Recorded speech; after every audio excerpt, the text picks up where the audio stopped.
At a House Rules Committee hearing on July 14th, House Finance Committee Chair French Hill explains the blockchain to his fellow members of Congress.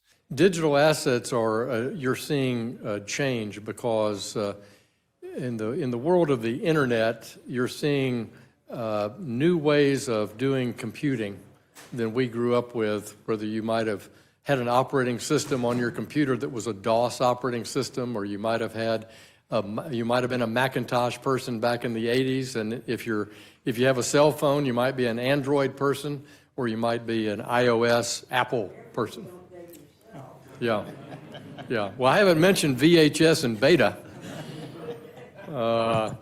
So an open network that we've all grown up with since the 90s, due to the decisions of this Congress in 1996, to not tax or regulate the internet, but instead tax and regulate the use of the internet.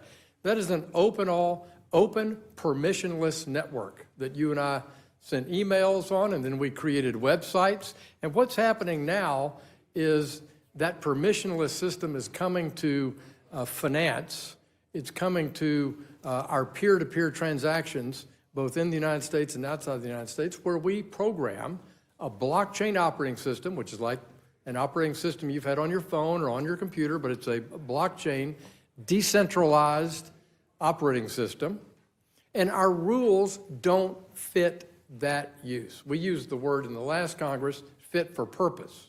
We're not trying to deregulate anything. We're trying to make law for both commodities and securities, and for things that are neither commodities or securities, so that consumers are protected, so that investors know how to raise money and start businesses, so that programmers and developers know how to write applications to facilitate peer-to-peer transactions. Let me just give you a quick example and I'll stop.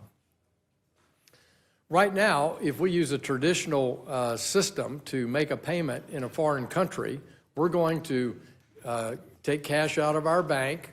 We're going to electronically move that through the bank or through Western Union, or we might write a check, or we might send a wire transfer to that person in another country, and it would be in dollars.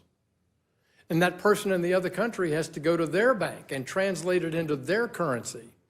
And those costs of the wire transfers, or writing the check, or the mail, or sending that wire, or the currency translation between the dollar and that other currency, all those have huge costs.